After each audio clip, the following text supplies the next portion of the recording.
এই মুহূর্তের একটি গুরুত্বপূর্ণ বিষয় তোমাদের সকলের সামনে তুলে ধরতে চলেছি।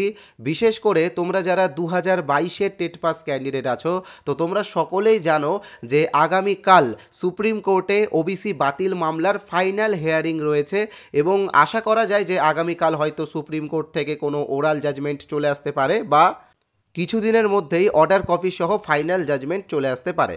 তো এই জায়গায় দাঁড়িয়ে তোমরা আমার কাছে যেই প্রশ্নটা করছো সেই প্রশ্নটা হলো, সুপ্রিম কোর্ট যদি কলকাতা হাইকোর্টের জাজমেন্টকেই বহাল রাখে বা কলকাতা হাইকোর্টের জাজমেন্টকেই মান্যতা দেয়, তো সেক্ষেত্রে কলকাতা হাইকোর্টের রায় অনুযায়ী ওবিসি বাতিল তালিকায় যে সমস্ত ক্যান্ডিডেটদের নাম রয়েছে এবং তাদের মধ্যে যারা 82 থেকে 89 পেয়ে টেট পাস করেছে, তাদের ভবিষ্যৎ কী হবে বা তারা ইন্টারভিউ দিতে পারবে কি পারবে না।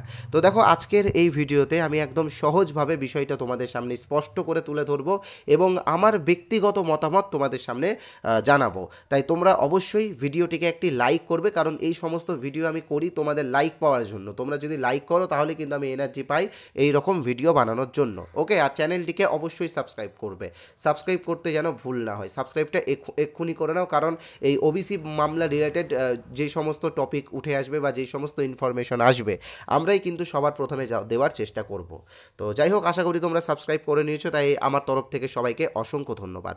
তো এবার আমি মূল বিষয়ে আসছি। মূল বিষয়টা হলো, যদি কলকাতা হাইকোর্টের জাজমেন্টকেই সুপ্রিম কোর্ট মান্যতা দেয়, তো সেক্ষেত্রে যারা 82 থেকে 89 পেয়ে টেট পাস করেছে এবং তাদের নাম যদি ওবিসি বাতিল তালিকায় থাকে, তো তাদের কি হবে।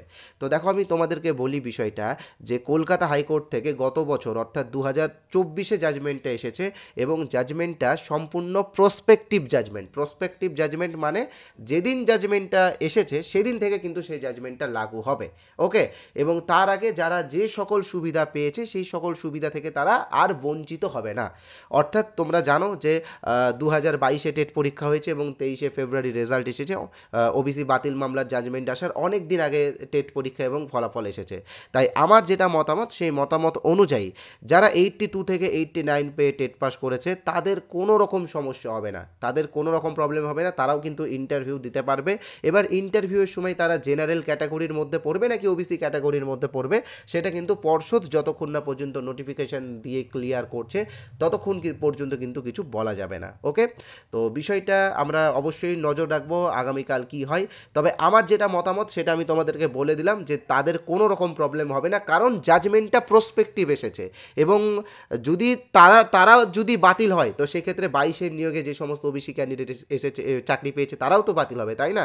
তাই আশা করি কারোরই কিছু হবে না, কারণ আমাদের মাননীয় বিচারপতিরা অনেক ভাবনা চিন্তা করে জাজমেন্টটা প্রসপেক্টিভ করেছেন। অর্থাৎ আগে যারা সুযোগ সুবিধা পেয়েছে, অর্থাৎ 2010 সাল থেকে 2024 সাল পর্যন্ত যারা যে সকল সুবিধা পেয়েছে, তারা সেই সকল সুবিধা থেকে বঞ্চিত হবে না।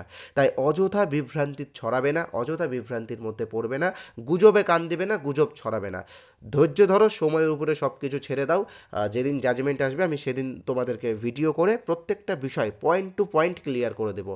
তো সেই জন্য তোমরা অবশ্যই আমাদের টেলিগ্রাম চ্যানেলটা জয়েন করে রাখবে। আমাদের টেলিগ্রামে চ্যানেলে কিন্তু অলরেডি 3000 মেম্বার জয়েন করেই ফেলেছে। ঠিক আছে, 2700+ হয়ে গেছে, আশা করি আজকের মধ্যে 3000 হয়ে যাবে। ধন্যবাদ।